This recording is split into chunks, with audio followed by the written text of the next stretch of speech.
3:05, bienvenidos a todos, buenas noches. Estamos de vuelta después de 2 días de fútbol. Los hemos extrañado a ustedes, oyentes. ¿Qué tal, viejo? Muy bien, fenómeno. Yo escuché ambos partidos. ¿Escuchaste ambos partidos? Ah, mira, qué distinto que somos en algunas cosas, por suerte. Bueno, es viernes, lo digo despacito, ¿no? Sí. El presidente en ejercicio ahora se llama Amado Vudú. Cristina está en viaje a la Cumbre de las Américas, ¿no? En Panamá, entonces obviamente la reemplazan en el cargo, de vuelta digo despacito, Amado Vudú. Es la primera vez en democracia que un vicepresidente en funciones está doblemente procesado, en vías a 2 juicios orales, uno por el caso Chicone, por, según la justicia, robarse la máquina de hacer billetes, y otro por, según la justicia, intentar afanarle el auto a una exmujer, ¿no? Aseguremos la billetera, nosotros y los ciudadanos en general, habida cuenta de la codicia, lo digo en un sentido simbólico, sí, o tal vez real. Bueno, sobre todo la gente que veía en Puerto Madero. De vuelta lo digo despacito, el presidente Vudú. Para mí lo más impresionante de lo que estuvo pasando con Vudú en el último tiempo es que se supo que en uno de sus DNI puso como dirección un lugar donde, si vas en San Bernardo, hay un médano, la playa. Él nunca respondió a esa acusación. Bueno, sobre este personaje vamos a hablar hoy, pero profundizando desde otro sentido. ¿Por qué sabemos todo esto que hizo Vudú, no? ¿Por qué sabemos por qué la justicia lo procesó por robarse la máquina de hacer billetes junto a su socio, el millonario repentino José María Nariga Núñez Carmona? ¿Por qué sabemos que la justicia también lo envió a juicio oral acusándolo de robarle o de intentar robarle el auto a la exmujer? ¿Por qué sabemos que cuando saltó el caso Chicone empezó a pasar de todo en el Estado, como por ejemplo que se empezaron a robar, guardar, desaparecer el organismo que tenía que cuidar los papeles de las empresas, que se llama IGJ, las empresas de Vudú? Empezó a pasar de todo, algo que nunca había ocurrido en democracia. Lo bloquearon el acceso, se afanaron los papeles. Lo sabemos porque hubo gente que lo denunció, sobre todo Laura Muñoz, que fue muy valiente, pero hubo otras personas que se animaron a denunciar a Vudú. Hoy en el piso va a estar una de ellas. Tenemos una invitada, pero queremos extender el tema no solo a los denunciantes de Vudú, sino a los denunciantes del poder en general de este Estado, ¿no?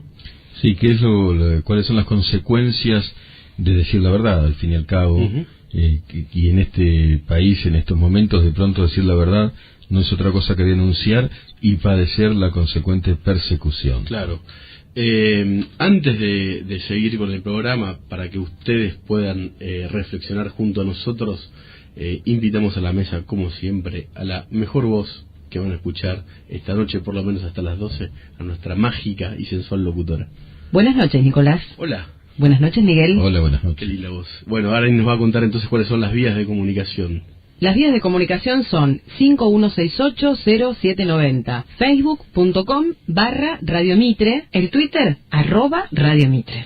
Bueno, como les veníamos diciendo, y como les decimos siempre, o sea, díganos lo que quieran, llámenos, escriban al Twitter, al Facebook, nos encanta. Estamos muy contentos hoy también porque se conocieron los números del rating, increíblemente o no, ha subido 3 puntos en este horario de la radio, así que estamos muy felices por eso. Y muy muy agradecidos. Muy agradecidos, por supuesto. Ojalá podamos nosotros por lo menos seguir mejorando, ¿no? Ojalá que sí, porque la verdad que merece una retribución toda esta gente que sacrificadamente escucha a estas horas. Pero lo que pasa es que estamos acá estamos compartiendo este liderazgo porque estamos en el equipo de los campeones. Esto es como jugar en el Independiente del 83, son todos fenómenos. Entonces nosotros vamos a tener que entrenar mucho más. Así es. Cuénteme, Nicolás, a ver, usted me tiene que decir, sí, ¿cuál es la noticia deseada? La noticia deseada es que de parte del gobierno es que todo el tiempo hay un complot, que todo el tiempo hay gente que lo ataca, que hay agentes externos, internos, denunciantes, periodistas, medios, que todo el tiempo están de alguna manera intentando o generar un golpe de Estado, algo que no ocurrió. Los Kirchner, desde que llegaron al poder, denunciaron 2 golpes de Estado por cada año de gobierno, al menos hasta en un momento en el que yo saqué la cuenta. Después tal vez hayan sido más, y si se tienen en cuenta algunos voceros informales del gobierno, el promedio sube. Pero hoy lo que queremos mostrar o contar es desde el lado humano qué significa enfrentarse al poder. Antes de escuchar a nuestra invitada de hoy, que es muy interesante y muy valiente, voy a contar una cosa que no sé si puedo contar, pero lo voy a contar igual. Dale. Junto al señor Miguel, que hemos escrito lo que se llama La Dueña, que es una biografía de Cristina Kirchner. En un momento que creo que se sigue consiguiendo en las librerías, ¿no? Sí, por supuesto, allí está esperando. Editó Margen del Mundo. Margen Izquierdo. Margen Izquierdo, perdón. Margen del Mundo es el Museo de Luis. Un saludo a Majul, que a veces no se escucha. En un momento tuvimos una reunión, o nos convocaron a una reunión para hablar con nosotros del libro y del país de la actualidad, varios empresarios muy importantes, o sea, dueños de empresas con miles de empleados, gente de verdad del poder económico y con mucho contacto con el gobierno. Entonces fuimos los dos, fue como una especie de charla. Sí, una mesa importante, ¿no? Acorde con el nivel de los presentes, de los autores. El resto eran personas muy poderosas. Sí. Y lo que nos pasó es que todo el tiempo, obviamente, nos empezaban a preguntar nuestras opiniones o qué información teníamos del gobierno, y también saltó el tema de la corrupción, y muchos de estos empresarios y líderes de empresas empezaron a deslizar la posibilidad de que ellos tenían información, que el gobierno no actuaba a veces de modo, digamos, regular. Y el gran personaje al que ellos nombraban todo el tiempo era Guillermo Moreno, ¿no? Y era como una sensación que a mí me pasa mucho desde que trabajo con PPT, que lo cuenta Nata siempre en público, que es muchas veces estos empresarios que tienen 25.000 empleados, que tienen un poder económico muy fuerte, nos cuentan cosas, denuncias muy pesadas, pero cuando le pedimos documentación o que den la cara, dicen no. ¿No? Como que nos golpean a nosotros la espalda y dicen vayan ustedes. Sí, claro, o ante Moreno se callaban. Sí, entonces en ese almuerzo yo, no es que me cansé, pero los interpelé y dije, bueno, ¿ahora puedo hablar yo? Sí. ¿Y ustedes por qué no denuncian a Moreno? ¿No? Sí, me acuerdo, claro. Y bueno, algunos de ellos empezaron con excusas que yo había escuchado ya de otros ejecutivos. Tengo 3.000 empleados, 1.000 empleados y lo denuncio. Viene la FIP, después me lo tengo que bancar, tengo que cuidar a la gente, tengo miedo. Argumentos que tal vez sean entendibles, pero que vemos que en otras personas que no tienen tanto poder, funcionarios, exfuncionarios, rompieron como esa barrera y se animaron a contar cosas que estaban pasando y que eran muy graves, como en el caso de Amado Vudú. Entonces, sobre eso va a versar este programa. ¿Qué significa denunciar al poder? Y tal vez alguien que nos esté escuchando, que esté dudando de contar esa verdad que sabe que puede ser muy pesada, que tenga miedo, le sirva preguntarse ¿qué puedo dar?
Estábamos escuchando a las pelotas con el tema ¿Qué podés dar? Está con nosotros nuestra invitada, Silvina Martínez. Ella trabajó en la Inspección General de Justicia, un organismo que tal vez te suene lejano, pero es muy importante, regula el funcionamiento de las empresas, ¿no? Ella era directora del Registro de Sociedades Anónimas hasta que empieza el caso Vudú. ¿Y qué descubriste? Bueno, primero gracias por la invitación. Gracias a vos.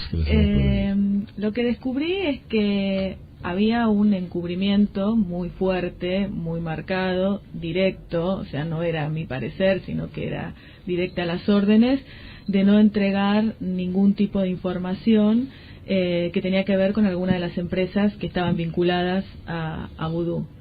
Recordemos que el IGJ tiene dos funciones. Por un lado, fiscaliza a todas las empresas y por otro lado las inscribe. Entonces, era la información vital para los jueces y para los periodistas y para los diputados sobre el caso Vudú.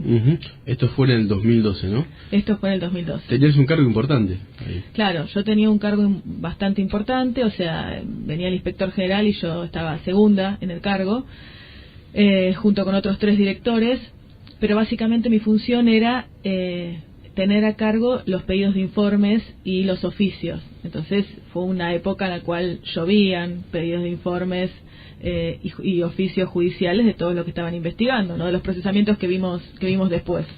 ¿Y entonces? Fue bastante particular porque hasta ese momento nunca había sucedido.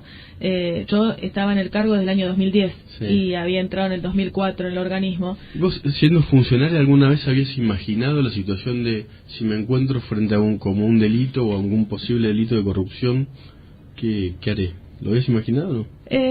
La verdad que nunca lo había imaginado por parte del Estado. O sea, sí era normal, como cualquier organismo del Estado, que alguna persona de afuera, algún privado, trate de obtener algún beneficio, ¿no? Pero nunca imaginé que me iba a pasar por vía del propio Estado, de los superiores míos. Eso nunca me imaginé que me iba a poder pasar. Y cuando te diste cuenta que había pasado, ¿te acordás el momento en que dijiste, ¿qué hago? ¿Lo cuento? ¿Lo denuncio? Es que en realidad en ese momento yo tenía muchísimo miedo porque me encontraba como en un callejón sin salida. O sea, yo sabía que si hacía lo que ellos me pedían, si yo no entregaba la información o la entregaba cambiada, como ellos también querían que fuera de esa manera, yo iba a tener las consecuencias penales y jurídicas por esa acción. Y si yo no hacía lo que ellos querían, las consecuencias también iban a ser muy graves. Y bueno, decidí... ¿Sufriste? Mucho. Pero hay que tener mucho coraje, ¿eh? Sí, no sé si es coraje o inconsciencia. Hoy la verdad que lo volvería a hacer, sabiendo todo lo que me pasó. Volvería igual a hacer todo, porque yo puedo dormir tranquila y hay mucha gente que no lo puede hacer. Eso. Claro. Le recordamos a los oyentes que estamos hablando con Silvina Martínez, ex directora de la IGJ, el organismo que regula las empresas, y que ahí descubrió o empieza a descubrir algunas de las maniobras por las que hoy Vudú está imputado en varias causas judiciales, ¿no? Claro, es muy importante, digamos, qué tipo de información puede existir en el IGJ y por qué es tan importante para las causas. Ellos empiezan a pedir ellos, cuando hablo de ellos, hablo de las autoridades y particularmente de la Cámpora, ¿no? Dentro por lo menos de lo que era IGJ. Y lo que se pedía era que no se entregara la información, más que nada, de las sociedades vinculadas a Vudú. Ahora, y desde lo personal, que tal vez es más lo que nos interesa hoy, sí. Vos en un momento, o sea, sufriste, decidiste dar la cara. Sí. ¿Cómo fue ese proceso? En realidad yo primero... lo que hago es negarme a acatar las órdenes de ellos. Y justamente, ¿cómo te lo pedían? ¿Qué te decían? ¿Quién es? Primero me hacen una circular, que es algo, digamos, para que la gente se entienda. Era un papel que no tenía ningún tipo de valor legal, sí. Donde daban la orden de denegar la información, pero no discriminaban a qué tipo de personas. Y particularmente viene una asesora y me dice que, bueno, ni a la oposición ni a los medios se entregue nada, y es a raíz de un pedido de informes que hace una colega, Luciana Geuna. Sí, para PPT nosotros pedimos sobre todo la información de una de las empresas Vudú que se llama Aspen. Claro. Y ahí ocurre lo que después Silvina me contó cuando la conocí por el laburo periodístico, ocurre el bloqueo al acceso a la información pública de la IGJ, que es algo único en democracia. Exacto. Nunca pasó. Nunca pasó. Y bueno, frente a eso yo era muy ilusa, me di cuenta ahora. En ese momento yo pensaba que era producto de una sola persona que estaba equivocada. No pensaba que era, digamos, una maniobra de un grupo grande y que llegaba hasta la presidenta. Yo me di cuenta de eso más tarde.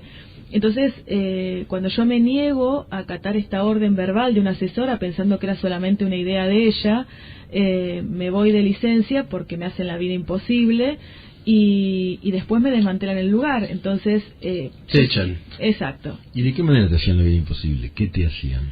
Me perseguían, me espiaban la computadora, me espiaban los mails, me sacaban funciones, te trataban de manifestar que vos estabas incumpliendo, te agredían verbalmente, le decían a todos tus compañeros que no te cumplan, digamos, lo que tenían que hacer, no te hablaran. Era una manera, es un infierno. Es un infierno, es terrible. Y bueno, y después de eso, cuando yo lo denuncio primero ante las autoridades, ahí me doy cuenta que no era una persona, sino que eran varios, y primero me sacan el sueldo y después deciden echarme. ¿Vos hasta ese momento habías pensado lo que significaba denunciar a este Estado? No, yo nunca me imaginé que era así, o sea, nunca me imaginé. Mira, yo llegué, ¿sabés cuándo me di cuenta que todo esto llegaba a la presidenta? Dentro de mi inconsciencia, ¿no? Yo, a pesar de que a mí me echan y se lo denuncio a LAC y a LAC nunca hace nada, el ministro de Justicia, y ¿no? me echa, mando una nota, un recurso administrativo que llega directamente a la presidenta, y ahí denuncio no solamente todo lo que yo venía denunciando con Chicone y con Vudú en el IGJ, sino todo el acoso y todo lo que yo sufría por haber denunciado. Y vos podés creer, yo nunca vi un decreto así, vos podés creer que en el decreto firmado por Cristina, que digamos me deniega ese recurso, dice que yo denuncio que existe acoso laboral en la administración pública. Obviamente no menciona ni a Chicone ni a Vudú en el decreto, pero aún así ella decide echarme. ¿Hay un decreto de ella? Hay un decreto de ella que dice así. Yo nunca lo vi en todos los años en la administración pública, o sea, era en ese momento que yo dije, bueno, acá obviamente lo leyeron, hay firmas de funcionarios muy importantes involucrados en esa tramitación, y terminan diciendo, o sea, yo te estoy echando por esto, te estoy echando porque vos denunciaste, te atreviste a denunciar esto. Bueno, ¿y qué te pasó después? ¿Qué te pasa ahora? No termina nunca. O sea, vos tenés persecuciones continuas, tenés amenazas, tenés intentos... ¿Amenazas? Esto nosotros lo naturalizamos completamente, sí. ¿No? Ella acaba de decir, hay persecuciones, amenazas, no sé si espionaje. Hoy el fiscal de casación, Ricardo Sáenz, denunció o se reveló que había sido amenazado a través de Twitter, y eso se hizo una denuncia judicial, pero no quedó ahí. Yo hoy le conté al aire a Sáenz que cuando él cuenta la amenaza que vas a terminar como Nisman, uno de los chicos... de 678, Dante Palma, que yo no me voy a olvidar que usó al Estado para perseguir a denunciantes de corrupción como Laura Muñoz de Chicone, le pone en un tuit como, con una cuenta en exterior y rodeado de minas, algo así. Esa persona es empleada pública, está en el Estado, sí, claro, y ocupa un lugar importante. Es estremecedor, bueno, imperdonable. Eso pasó hoy, y hoy también pasó, y ahora seguimos con la entrevista con Silvina Martínez, ex jegote denunciante del caso Chicone, que el doctor Eduardo Gómez Ponce, que simplemente es un médico en Tucumán y que señala todo el tiempo que hay manipulación de los números de los desnutridos. Él dice que hay en la provincia 20.000 niños desnutridos, de los cuales solamente 4.000 son reconocidos por el gobierno. Bueno, su estudio, el lugar donde él trabaja, fue absolutamente destrozado, le tiraron tiros a la camioneta, y nosotros esto yo creo que lo naturalizamos. Hoy también hubo un muerto en una protesta de la UOCRA, y me parece que siempre como pasamos de largo estas cosas, y creo que no está bien. Recién Silvina decía, hay amenazas.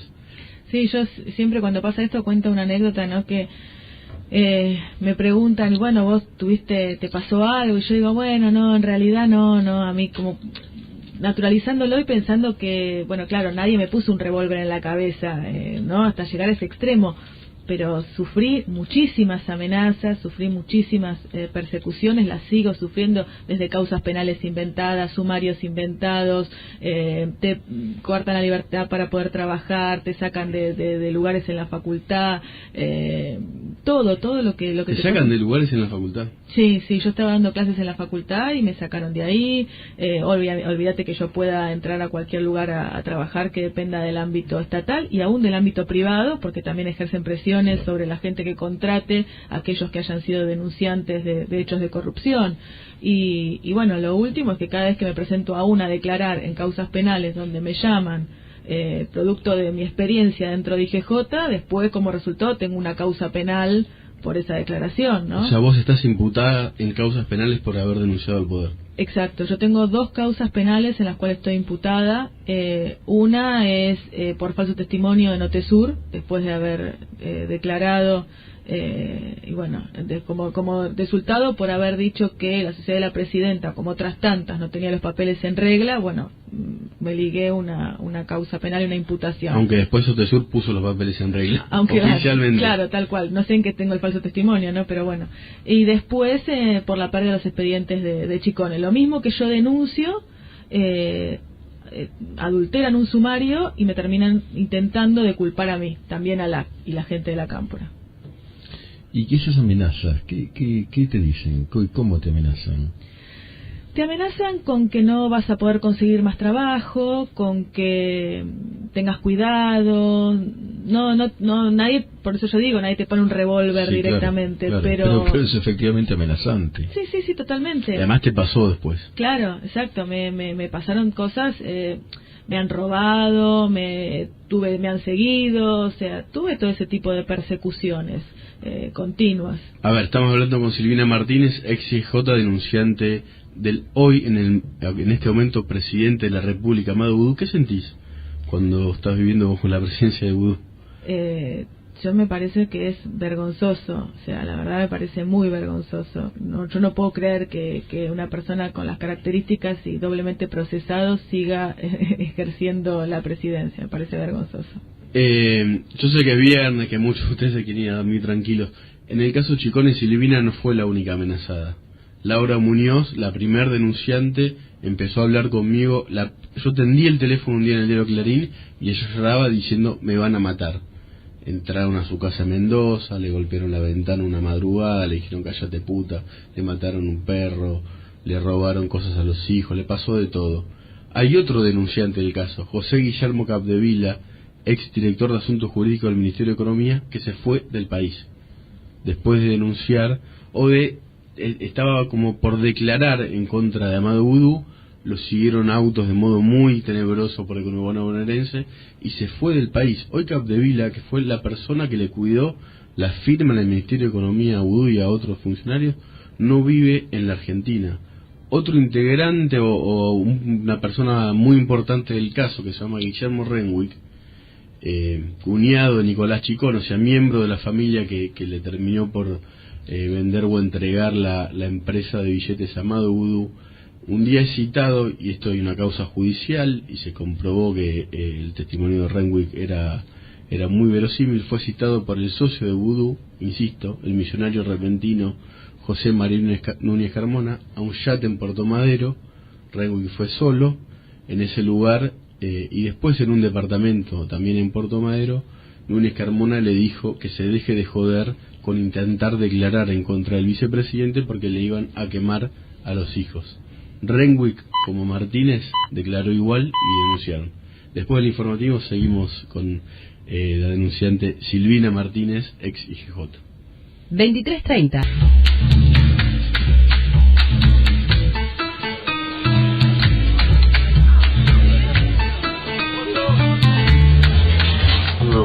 Sí, ante todo, buenas noches y muy bueno programa. Hace poquito lo sigo. Nico, Pablo de Congreso, estoy escuchando a esta chica, las cosas que están contando que le decía la Cámpora. Yo no puedo creer lo que está pasando. Yo le cuento a mi hermana que está en Olot, España, y no puede creerlo. Llegaste a hablar de España, Martín. No, pero le agradecemos a todos los mensajes. 2335. Lo digo de vuelta bajito. Amado Budo es presidente. Cristina está de viaje. Amado Budo es presidente. Es interesante ese mensaje por esto que yo decía antes. Nosotros naturalizamos cosas que cuando las contás, por ejemplo, en Olot, España, no lo pueden creer. No pueden creer. ¿Qué más te pasó después de denunciar a este Estado? Es que lo que vos decís, ya uno naturaliza todo tanto. Lo que me pasaba también era la sensación de desprotección. O sea, porque yo me pasé recorriendo distintos organismos del Poder Ejecutivo. Obviamente no hay ninguno que pueda solucionar. La Oficina Anticorrupción no existe. La Fiscalía de Investigaciones Administrativas hace muy poco, depende de la Procuración, entonces es muy difícil. Y aún la justicia. Y me pasó también recorrer los tribunales de Comodoro Pi con causas penales. Y bueno, también en la gran mayoría están activas todavía, pero no hay ningún resultado, están ahí en stand-by, entonces es muy difícil encontrar algún tipo de protección. Les recordamos a todos que estamos hablando con Silvina Martínez, ex directora del Registro de Sociedades Anónimas de la IGJ, el organismo que regula las empresas comerciales, que fue una de las principales denunciantes del caso Budo. Lo que queremos contar hoy, después de la entrevista vamos a profundizar con el señor Miguel Guñaski, es esto. ¿Qué significa denunciar a este Estado y qué es lo que pasa cuando el Estado persigue en realidad funcionarias que quisieron ser honestas, como Silvina, ¿no? Sí, es un Estado perseguidor, ¿no? Que se siente a la vez perseguido o que inventa que es perseguido, porque cuando persigue lo hace con virulencia realmente, ¿no? Todo lo que nos cuenta Silvina de verdad es asombroso y a la vez opera como una suerte de anestesia, porque estamos todos asombrados y no pasa demasiado. Y tu caso no es único, ¿no? En el Estado. No es único, lamentablemente. Lamentablemente hay muchísimos. Nosotros decidimos, con algunos de estos casos, por ahí los más conocidos, decidimos agruparnos, crear una ONG, una asociación civil, también Juntos por el Trabajo en Libertad, para particularmente tener tres ejes. Por un lado, denunciar estas prácticas, como no tenemos ningún lugar dentro del país, poder denunciarlo ante organismos internacionales. Tenemos idea de denunciar al gobierno argentino en las próximas semanas por estas prácticas en distintos organismos internacionales, presentar distintos proyectos de ley, porque no hay ningún tipo de protección legal, no existe un proyecto de ley para aquellas personas que cumplan con su tarea, ¿no?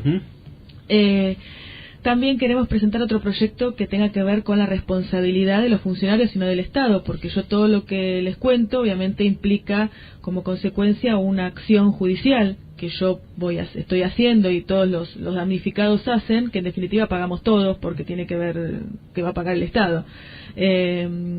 Así que bueno, y también brindar asistencia a todas aquellas personas que pasan con lo mismo. Recibimos muchísimos mails, muchísimas denuncias, muchísimos casos. Contá 2 o 3 casos de personas que estén integrando esta ONG.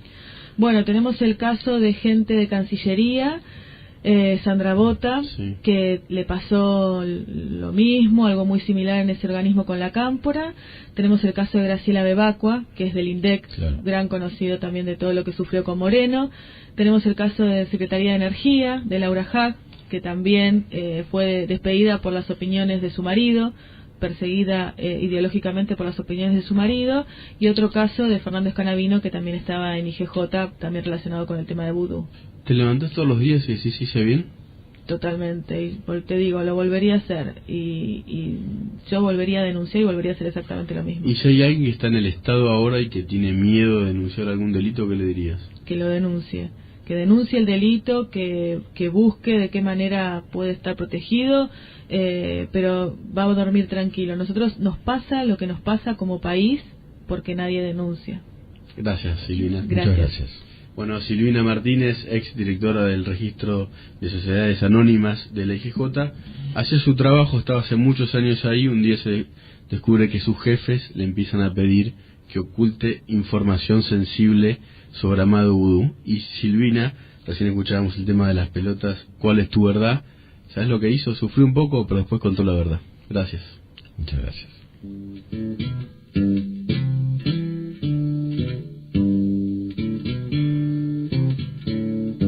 Old pirates, yes, they rob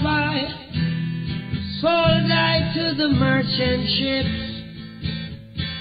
minutes after they took I from the bottomless pit. Un gran tema, Redemption Song de Bob Marley, que en alguna parte dice una cosa muy linda: nadie excepto nosotros mismos puede liberar nuestras mentes. Y empieza diciendo: viejos piratas, sí, ellos me robaron. Wow. Sí. Hay piratas. Piratas y piratas, así es. Ahora, los estados persecutorios existieron siempre. El Estado, estamos hablando no del Estado persecutorio psíquico personal, sino del Estado como organización jurídica institucional que persigue. Desde luego, sí existieron siempre, y de alguna manera es un vector de justificación y de legitimación. El perseguidor, por alguna extraña razón de la enfermedad social, obtiene adhesiones.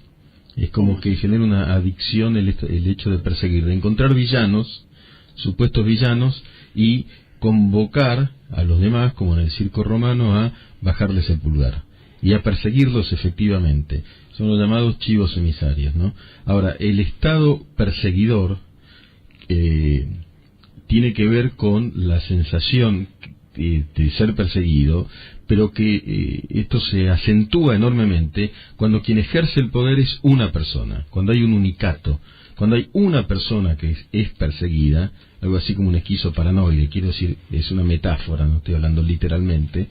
Se siente perseguido y por lo tanto persigue, o persigue y luego dice que lo hace porque lo están persiguiendo. Es un delirio, es un delirio unipersonal de quien ejerce el poder, y es lo que yo llamo un delirio tribal masivo. Y de pronto la tribu, nosotros nos montamos en ese delirio y vemos malos, villanos, acechanzas aquí y allá.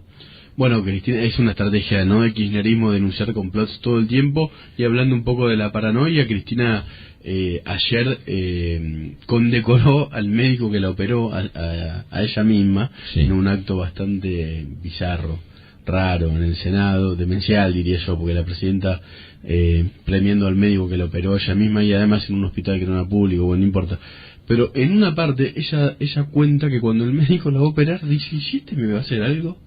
Súper paranoica con la persona que en realidad le iba a curar. Sí, la desconfianza absoluta, como matriz de la personalidad de Cristina, según uno la observa, con la distancia a la cual uno la puede observar, ¿no? Pero es una distancia que es una cercanía, porque uno padece todo el tiempo esta suerte de desconfianza. ¿Y quién es leal? ¿A quién Cristina siente como leal? A los hijos. Lo dijo en una entrevista con Rial. Punto. Solamente confío en mis Punto. hijos. ¿Esto es un estado paranoico o qué es? Sí, pero lo que pasa que es paranoico, se ve en el discurso, pero hay acciones muy concretas. Lo escuchábamos recién, lo que contaba Martínez. Yo digo, Capdevila, otro denunciante del caso Chicón, está fuera del país.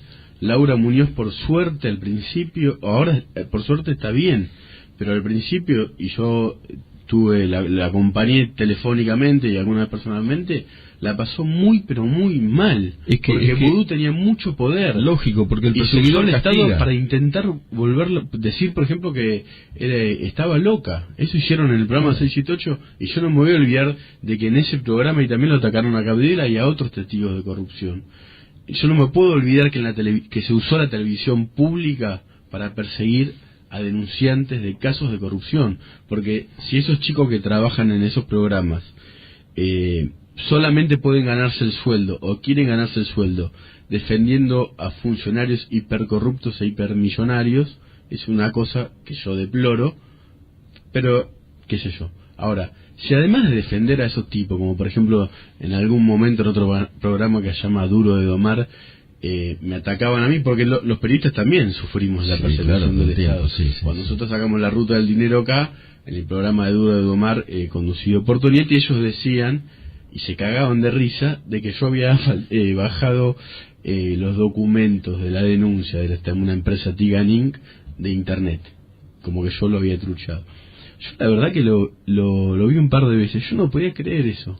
Era gente, primero defendiendo a multimillonarios. Bueno, pero fíjate que siempre la misma lógica. Pero además se reían, era como gente que se disparaba los pies riéndose. Hay una excitación.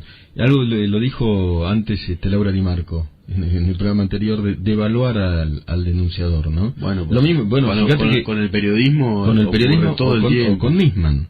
Bueno, sí, también, ¿no? Eso es importante. Alberto Nisman, antes de morir, estaba siendo absolutamente atacado verbalmente por el gobierno, por el propio, por ejemplo, Sergio Berni, que fue el primer funcionario que llegó a su departamento cuando el fiscal estaba muerto. Berni lo trataba de canallo, de mentiroso. Diana Conti dijo una frase que hoy tiene una...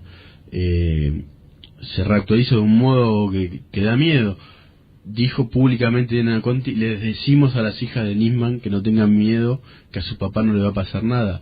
Arroyo Salgado, la jueza, ex mujer de Nisman, madre de sus hijas, contó el otro día en Radio Mitre, un sábado en el programa de Bonelli, que cree que gente entró a su casa, y además contó que Diana Conti llamaba al teléfono de las hijas. Eso no es un estado persecutorio. Bueno, es una suerte de totalitarismo persecutorio. Totalitarismo hay que manejarlo con cuidado al concepto, pero digamos, todo se vuelve persecución. Todo se vuelve persecución. Es el enclave, la clave, el ancla sobre el cual gira toda la política. Perseguir, perseguir y perseguir. ¿Cortamos y hacemos un cafecito? Por favor, hermosa voz.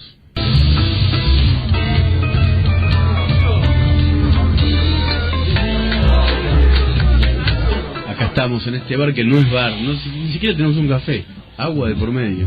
Y ya se terminó hasta el agua, te digo. No demos lástima. Esto no es nuevo, ¿no? La persecución desde el Estado argentino a los denunciantes o a diferentes figuras de la vida pública. Este es un país en el que desde los inicios se han perseguido hasta los cadáveres. Mira, te voy a dar 2 ejemplos. A ver. Reales y a la vez literarios. Juan Lavalle decidió ejecutar a Manuel Dorrego, y lo hizo. Fue capturado Dorrego, perseguido, ejecutado. Y luego los federales persiguieron durante eternidades a Lavalle, y Lavalle huye hacia el norte, en Jujuy. Aparentemente es capturado por las tropas federales cuando visitaba a su amante. Allí lo asesinan y lo siguen persiguiendo después de muerto, para apropiarse de su cuerpo muerto, y los leales a Lavalle tratan de custodiar ese cadáver, y lo hacen y logran enterrarlo bien al norte, casi en la frontera con Bolivia, fronteras en aquel momento lábiles, pero rescatan el cadáver tras aquella persecución que fue un romance musical, literario más tarde, el romance La muerte de Juan Lavalle, ¿no? Que es una suerte de maravilla, escrito por Ernesto Sábato y ejecutado por Eduardo Falú, en fin, esto dicho sea de paso, pero es la historia trágica y romántica de la Argentina, y además no es imprescindible recordar hoy, porque se cumplen 2 aniversarios vinculados al gran maestro Tomás Eloy Martínez. Esto fue dicho durante todo el día y hay que seguir diciéndolo siempre, gran maestro. 30 años de la novela de Perón, 20 de Santa Evita. El cadáver de Evita, el cadáver de Eva Perón, fue objeto de persecución, ya muerta, después de muerta, por los militares, objeto de un peregrinaje increíble. Entonces es persecución en esta vida y, como decían los romanos, y después de esta vida, y para siempre. Bueno, ahí ¿no? están los funcionarios peleándose con Nisman, ¿no? Y ahí está, claro, o sea que ni los muertos tienen paz. Imagínate los que estamos vivos y denunciamos, ¿no? Hasta, digamos, uno no se salva, es tal el grado de delirio persecutorio en este país que los muertos también son perseguidos. Perseguimos hasta los fantasmas. Nisman es un fantasma y Cristina lo tiene en la mira. Obviamente, parte de los personajes, ¿no? o del sector que este gobierno más ha tenido en la mira durante los últimos años es el periodismo, ¿no? Muchos de nosotros somos víctimas de alguna persecución que tiene que ver con el aparato de propaganda o con discriminaciones, medios grandes, con discriminaciones que tienen que ver con publicidad oficial, no solo estatal sino también privada. En el diario Crítica el gobierno ha llamado a auspiciantes privados para decirle que no pongan plata en ese medio. Es una cosa que Néstor Kirchner hizo en Santa Cruz y también cuando llegó a la presidencia, porque muchas de las denuncias, como las de Silvina Martínez, la de Laura Muñoz, las de denunciantes que después por temor y por aprietes se tienen que desdecir de un modo patético, como Federico Láscar, el denunciante de la Ruta del Librero acá, se difunden a través de los medios, porque ¿no? se persigue quitando pauta para ahogar a los medios críticos, o poniendo pauta, o dispersando, derramando dinero allí para sobornar voluntades, ¿cierto? Te voy a sorprender con un texto. A ver, que dale. tiene que ver con esto de la pauta. Así pues, el gobierno paga a los periódicos cierta cantidad de dinero para que publiquen las noticias gubernamentales. Se considera publicidad del gobierno y todos los diarios lo hacen. Así, el gobierno es el anunciante más importante de la prensa, pero lo que aparece en ella es lo único que los lectores saben sobre cualquier actividad gubernamental.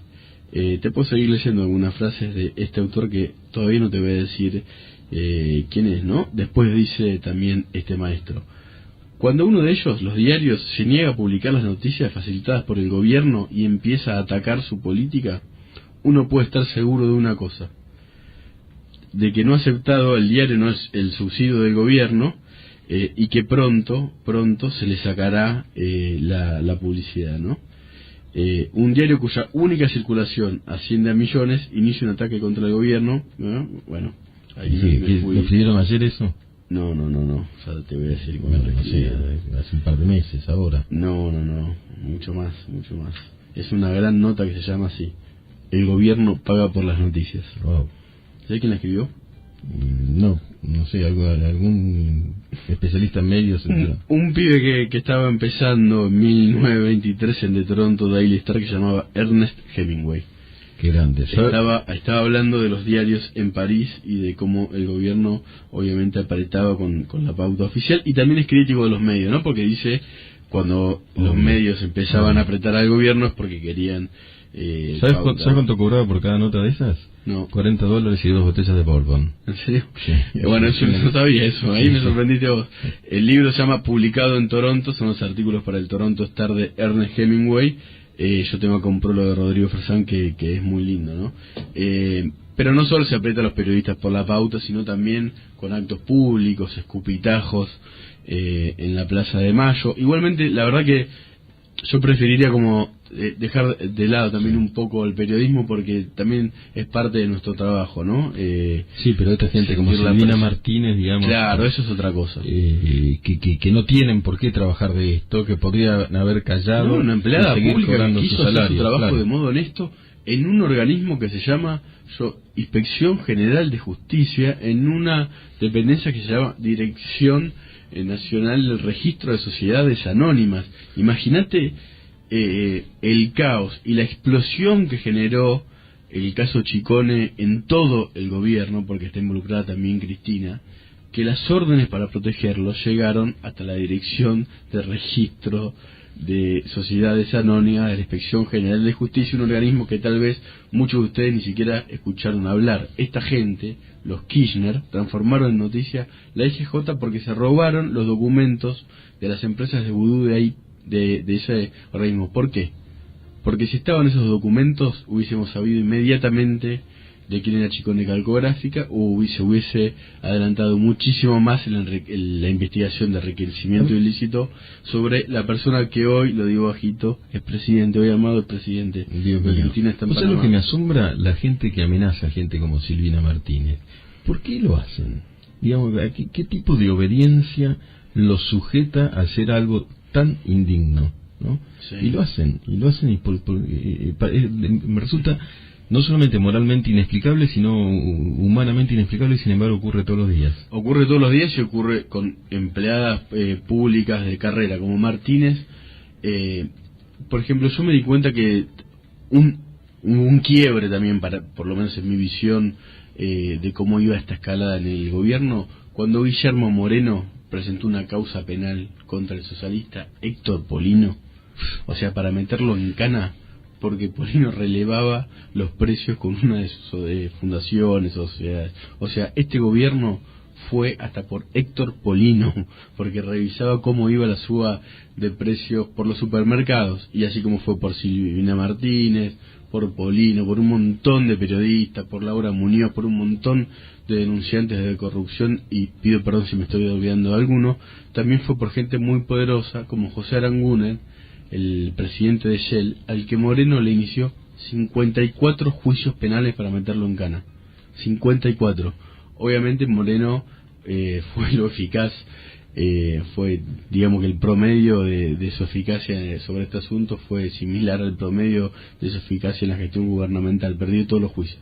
Sí, un horror y un desastre con el que tenemos que cargar, tener algún sentido todavía. Bueno, la idea fue, en este día en que Vudú es presidente, contar un poco qué significa denunciar a este Estado, porque sabemos todo lo que sabemos de el vicepresidente, porque acá hubo gente que se la bancó.